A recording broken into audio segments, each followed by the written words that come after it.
아멘.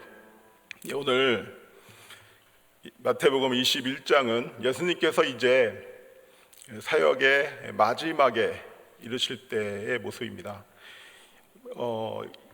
예수님께서 종료주일이라고 그러죠. 예루살렘에 마침내 입성하는 모습이 21장 이제 초반부에 나와 있습니다. 이제 예수님께서 예루살렘에 입성을 하시고 그곳에서 약 4일 동안 이제 사역을 하신 후에 금요일에 이제 십자가에 못 박혀 돌아가시게 되는 것이죠. 예수님께서 예루살렘에 입성하시는 것은 여러 가지로 많은 의미가 있습니다. 종교의 중심이었고 그들의 유대교의 중심이었으며 이미 형식화되어 버린 신앙의 중심이었던 바로 그 예루살렘에 입성하셔서 4일 동안 이제 사역을 하시면서 그들에게 말씀을 하시고 그들에게 가르치시고 또 기적을 베푸십니다. 근본적인 문제를 예수님께서 그들에게 말씀을 하시는데 오늘 제가 나누고 싶은 말씀이 바로 이 예수님께서 마지막 때에 그 종교주의자들에게 하셨던 그 말씀을 우리가 다시 한번 보면서 과연 예수님께서 무엇을 우리에게 원하시는지 그것을 이 새벽에 생각해 보려고 합니다. 21장에서 예수님은 세 가지를 말씀하십니다. 세 가지 문제를 지적하십니다. 그들에게. 근데 주님께서 이 문제를 지적하심은 회복을 위해서 복을 주시려고 문제를 지적하시는 줄 믿습니다. 먼저 21장에 보시면 첫 번째 예루살렘에 들어가시다 이렇게 나와 있죠. 4절과 5절에 이렇게 말씀합니다.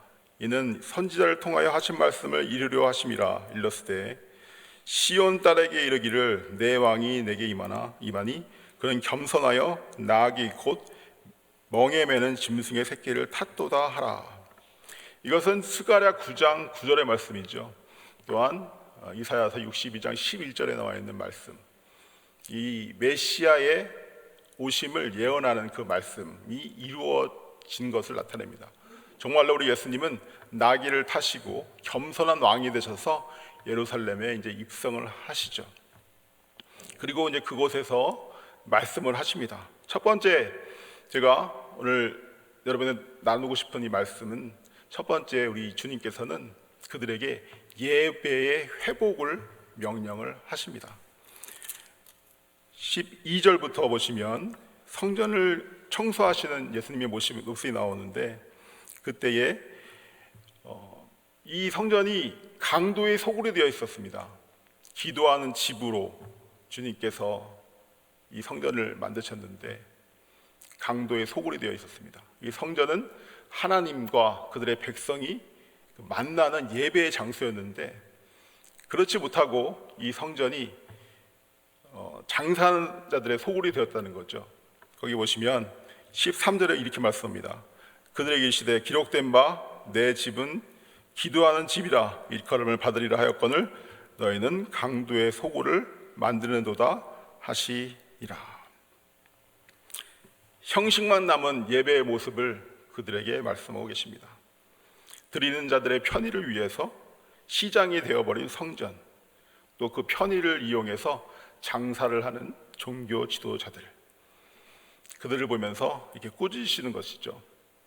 첫 번째 우리 예수님께서 우리에게 지금 이때에 하시는 말씀은 먼저 예배를 회복하라는 말씀입니다. 신명기 6장 5절, 저희들이 이제 신명기를 공부할 때에 신명기 6장 5절은 신명기 전체의 주제가 되는 매우 중요한 말씀이죠. 거기서 이렇게 말씀하십니다. 마음을 다하고 뜻을 다하고 힘을 다하여 내 하나님 여호와를 사랑하라. 만약 이것이 우리 삶 가운데 이루어진다면, 우리가 정말 이렇게 예수님을 사랑한다면 우리는 예배할 때도 그렇게 예배를 해야 됩니다. 마음을 다하여서 예배를 해야 되고 뜻을 다하여서 예배를 해야 되고 힘을 다하여서 예배를 해야 되는 게 맞습니다. 내 몸을 산제 제물로 드리라. 이것이 참된 예배라고 말씀하실 때에 로마서 12장 2절에서 그렇게 말씀하실 때에 몸을 산 제물로 드리라는 것, 이것은 생명을 다해서 모든 것을 바쳐서 예배하라는 주님의 말씀이신 줄 믿습니다. 우리들의 참된 예배가 회복될 때에 성전에서 예수님은 드디어 능력을 베푸십니다. 14절 보시면 14절 한번 함께 읽겠습니다. 시작. 맹인과 저는 자들이 성전에서 예수께 나오매 고쳐 주시니. 성전에서 주님께서는 맹인과 병든 자들을 고쳐 주시기를 기뻐하십니다. 바로 우리가 참된 예배를 드릴 때 이 주님의 전에서 성전에서 일어나는 일이 바로 이 일인 줄 믿습니다. 눈먼 자들이 보고 병든 자들이 고침을 받는 그런 성전, 그런 우리들의 예배가 되기를 간절히 소망합니다. 마음을 다하여서 찬양하고 뜻을 다하여서 말씀을 듣고 힘을 다하여서 기도할 때에 우리들의 예배가 회복되고 주님께서 오셔서 치유하시는 역사가 우리 가운데 일어날 줄 믿습니다. 이것을 보고 어린아이들이 찬양을 합니다. 하지만 이 종교주의자들은 그것을 싫어하죠. 거기 보시면 15절에 이렇게 말씀합니다. 대제사장들과 서기관들이 예수께서 하시는 이상한 일과 또 성전에서 소리질러 호산나 다윗의 자손이여 하는 어린이들을 보고 노하여. 이 말씀은 시편 8편 2절에 나와 있는 말씀입니다. 이렇게 말씀하죠. 주의 대적으로 말미암아 어린아이들과 젖먹이들의 입으로 권능을 세우시며 이는 원수들과 보복자들을 잠잠하게 하려 하심이라. 이것이 바로 회복된 예배의 모습입니다. 단순하고 감사하며 기뻐하는 마음으로 어린아이와 같이 소리질러 주님을 찬미하는 그 찬미가 있는 곳이 진정한 예배인 줄 믿습니다. 우리가 이러한 회복된 예배를 드릴 수 있게 되기를 간절히 소망합니다. 마음과 뜻과 힘을 다하는 예배, 눈먼 자가 보고 병든 자가 고침을 받는 예배, 어린아이와 같은 감사와 찬미가 있는 예배, 그것이 우리 가운데 먼저 이루어져야 될 줄 믿습니다. 이 코로나 때에 우리들의 예배를 다시 한번 생각해 봐야 될 줄 믿습니다. 주님께서 회복을 명령하시는데 첫 번째는 예배의 회복을 명령하셨고 두 번째는 열매의 회복을 명령하십니다. 18절에 보시면 이른 아침에 성으로 들어오실 때에 시장하신지라. 19절 함께 읽겠습니다. 시작. 길가에서 한 무화과나무를 보시고 그리로 가사 잎사귀 밖에 아무것도 찾지 못하시고 나무에게 이르시되 이제부터 영원토록 내가 열매를 맺지 못하리라. 이것은 이 무화과나무는 당시에 그 이스라엘을 비유해서 하신 말씀입니다. 그렇게 은혜를 베풀어 주셨건만, 택한 백성으로 놀라운 복을 베풀어 주셨건만, 말씀을 주셨건만 그들은 열매 맺지를 못했습니다. 마침내 말라버리고 말죠. 예수님은 열매 맺지 못하는 무화과나무를 말려버리실 수 있는 권세가 있으십니다. 왜냐하면 이 무화과나무가 바로 예수님으로부터 말미암았고 예수님을 위해 존재하기 때문입니다. 이 무화과나무는 예수님의 것입니다. 우리도 마찬가지입니다. 우리도 예수님으로부터 말미암았고 예수님을 위하여 있습니다. 주님께서 우리를 부르심은 바로 열매를 맺게 하기 위하십니다. 한번 생각해 봤습니다. 그렇다면 과연 열매는 무엇인가? 성령의 9가지 열매, 우리 삶 가운데 예수님의 백성으로서, 예수님의 구원받은 백성으로서 마땅히 삶 가운데 그것이 드러나야 되는 것, 모두 열매가 맞습니다. 영혼 구원 열매가 맞죠. 근데 정말로 열매가 무엇인가라고 것을 생각해 봤을 때 그냥 단순하게 여기서 만약에 이 무화과나무가 시장하신 예수님에게 달콤하고 먹음직스러운, 예수님을 기쁘시게 하는 열매를 내어드렸다면 주님이 정말 기쁘셨을 거 아닙니까? 이것이 바로 열매라고 생각합니다. 이렇게 한번 생각해 봤을 때 나는 과연 예수님을 이게 기쁘게 한 적이 있는가? 나는 무엇으로 예수님을 기쁘게 할 수 있을 것인가? 그런 열매, 예수님을 기쁘시게 하는, 하나님을 기쁘시게 하는 그 어떤 것을 올려드리게 되는 저와 여러분 되기를 간절히 소망합니다. 주님께서는, 우리는 어쨌든 열매를 맺지 못합니다. 우리 스스로는요.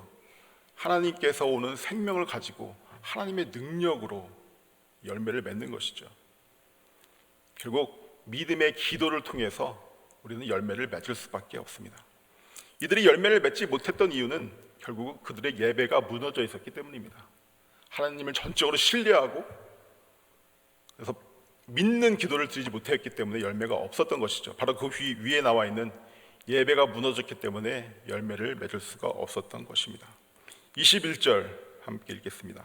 시작. 예수께서 대답해 이르시되 내가 진실로 너에게 이르노니 만일 너희가 믿음이 있고 의심하지 아니하면 이 무화과 나무에게 된 이런 일만 할 뿐만 아니라 이 산들어 들려 바다에 던지라 하여도 될 것이요. 22절 너희가 기도할 때 무엇인지 믿고 구하는 것은 다 받으라 하시니라. 아멘. 역사하시는 분은 우리 하나님이십니다. 열매를 주시는 분은 우리 하나님이십니다. 우리가 예배 가운데 믿음의 기도를 드릴 때에 구하는 것을 다 주시는 줄 믿습니다. 무엇을 구하셔야 됩니까? 열매를 구하셔야 됩니다.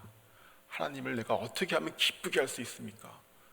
그런 기쁨의 열매들이 나에게 나타나게 하여 주시옵소서. 그럴 때 주님은 이 열매를 우리가 맺게 해주실 줄 믿습니다. 첫 번째는 예배 회복이었고 두 번째는 열매 회복을 명하셨습니다. 이제 세 번째 우리 주님은 권위의 회복을 명하고 계십니다. 23절에 이렇게 말씀하십니다. 예수께서 성전에 들어가 가르치실새 대제사장들과 백성의 장로들이 나와 이르되 내가 무슨 권위로 이런 일을 하느냐 또 누가 이 권위를 주었느냐. 예수님께 지금 권위에 대해서 이야기하고 있습니다. 예수님은 하나님의 아들이십니다. 하나님이십니다. 창조주이시고 또 다스리고 계시는 왕이십니다. 그런데 그들이 이 예수님의 권위를 무시하고 권위에 대해서 이야기하고 있는 것이죠. 예수님이 교회의 머리이기 때문에 또한 교회도 예수님과 같은 권위를 갖는 게 마땅합니다. 하지만 이 세상에서는 교회가 권위가 없습니다. 믿지 아니하는 이 세상, 하나님을 모르는 이 세상에서는 교회가 권위를 갖기가 쉽지 않죠. 예전에 정치와 교회가 일치되었을 때, 정교가 일치되었을 때는 권위를 가질 수 있었겠지만 지금은 그렇지 않습니다. 세상에서는 권위가 없다고 하는 것에 대해서 슬퍼할 일이 없습니다. 중요한 것은 그리스도인들에게도, 믿는 우리에게도, 천국 시민인 우리에게도 교회가 그 권위를 이뤄가고 있다는 것이죠. 하나님의 말씀, 예수님의 말씀이 우리들의 삶 가운데 그 권위를 이뤄가고 있다는 것입니다. 행정명령보다도 못한 교회의 권위, 우리가 지금 이 시대에 살고 있습니다. 해도 되고 안 해도 된다. 교회에서 들은 말씀을, 예수님이 하신 말씀을 해도 되고 안 해도 된다. 그게 이 세상 사람들이 하는 것이 아니라 바로 믿는 우리가 지금 그렇게 하고 있다는 것입니다. 세상은 우리에게 이렇게 말할 수 있습니다. 내가 무슨 권위로 이런 일을 하느냐. 그런데 교회 다니는 사람들은 교회에 그렇게 말을 하면 안 됩니다. 교회가 무슨 권위로 우리에게 이것을 강요하느냐, 그렇게 말하면 안 되는 줄 믿습니다. 교회의 권위가 없어지니까 교회가 그냥 비영리 단체가 되는 것이고요, 교회가 권위가 없어지니까 성도들은 그냥 발란티어로 그렇게 여겨짐을 받는 것입니다. 성도는 예수님의 몸의 지체입니다. 예수님의 권위 아래에 있는 백성들입니다. 오늘 이 새벽에 이 말씀을 다시 한번 생각해 보시게 되길 바랍니다. 에베소서 1장 22절에서 23절에 이렇게 말씀합니다. 또 만물을 예수님의 발 앞에 복종하게 하시고 그를 만물 위에 교회의 머리로 삼으셨으니 교회는 그의 몸이니 만물 안에서 만물을 충만하게 하시는 이의 충만함이라. 이 교회에 예수님의 충만함이 있습니다. 예수님의 권위가 곧 교회의 권위인 줄 믿습니다. 이렇게 예수님께서는 세 가지, 첫 번째 예배의 회복, 두 번째 열매의 회복, 세 번째 예수님의 권위의 회복을 우리들에게 말씀하고 계십니다. 이 세 가지가 무너진 이스라엘을 아주 집약적으로 잘 묘사한 말씀이 바로 33절 이하의 말씀입니다. 33절 이하에 보시면 포도원의 농부의 비유가 나오는데, 포도원 주인이 포도원을 잘 지어서 울타리를 두르고 틀을 만들고 그렇게 하고 이제 타고 떠났습니다. 그러면서 그 농부들에게 열매를 받기를 원하죠. 근데 그 농부들이 어떻게 합니까? 종들을 돌로 치고 죽이고 때리고 결국 아들까지 보내지만 그 아들도 죽입니다. 이곳에 바로 예배의 무너짐이 있죠. 포도원은 감사의 장소가 됐었어야 됩니다. 주인께 감사하는 장소가 됐는데 약탈의 장소가 됩니다. 권위가 무너졌습니다. 하나님의 아들, 포도원 주인의 권위가 완전히 무너졌습니다. 열매를 드리기를 기뻐하지 않습니다. 34절에 보시면 열매 거둘 때가 가까움에 그 열매를 받으려고 자기 종들을 농부들에게 보내니, 열매를 올려드리기를 기뻐하지 않죠. 오직 자신의 배들을 세우기만을 기뻐합니다. 그렇게 했을 때 40절에 이렇게 물으시죠. 그러면 포도원 주인이 올 때에 이 농부들을 어떻게 하겠느냐. 41절 함께 읽겠습니다. 그들이 말하되 그 악한 자들을 진멸하고 포도원은 제 때에 열매를 바칠 만한 다른 농부들에게 새로 줄지니라. 아멘. 동일한 말씀을 사도행전 4장에서도 하시죠. 사람들이 묻습니다. 네 권위가 어디서 나오느냐 했을 때 사도행전 4장에서 권위는 예수님께로부터 나온다라고 말씀을 하고, 그때에 그 사도가 인용하였던 구절이 42절에 나와 있습니다. 예수께서 이르시되 너희가 성경에 건축자들이 버린 돌이 모퉁이의 머릿돌이 되었나니 이것은 주로 말미암아 된 것이요 우리 눈에 기이하도다. 그들이 버렸던 예수님, 유대인들이 버렸던 예수님, 이스라엘이 버렸던 예수님이 교회의 머리가 되셨습니다. 그리고 예수님의 권위를 무시하였던 자들은 이 머릿돌, 이 모퉁이 돌 위에서 깨어질 것입니다. 그래서 이렇게 말씀하죠.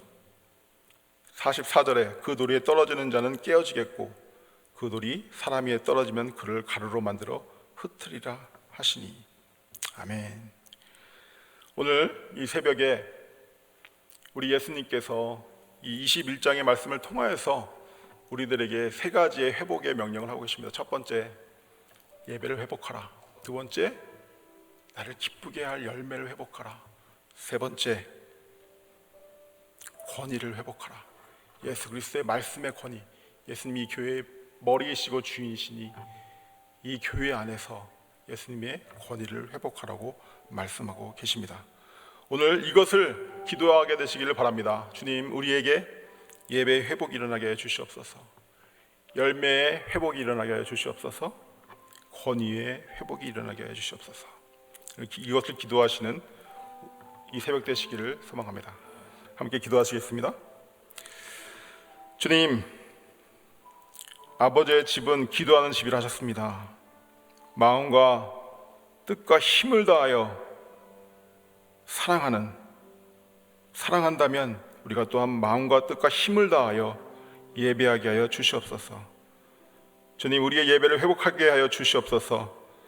이 예배 가운데 눈먼 자가 보고 병든 자가 고침을 받는 예배 되게 하여 주시옵소서. 어린아이와 같은 감사의 찬미가 있는 예배가 되게 해 주시옵소서. 주님, 열매가 없는 무화과 나무처럼 버림받지 말게 해 주시옵소서. 입만 무성하지 말게 하여 주시옵소서. 능치 못할 것이 없는 주님을 믿는 그 믿음 안에서 기도를 올려드릴 때에 주님, 우리도 열매를 맺을 수 있게 인도하여 주시옵소서. 주님, 우리 안에 먼저 예수님의 권위가 회복되게 해 주시옵소서. 교회의 권위가 회복되게 해 주시옵소서. 왕의 왕이요 주의 주 되신 예수님, 이 땅에 주의 권세를 회복하시는 그날을 기다리오니 주님 속히 오시옵소서. 오늘 이 아침에 우리들이 올려드리는 이 기도, 이 회복의 명령들이 우리들의 교회에, 우리들의 가정에 한 사람 한 사람에게 일어나게 해 주시옵소서. 이 마지막 때에 이 회복의 복을 누리며 주님의 사명을 감당하는 우리 되게 해 주시옵소서.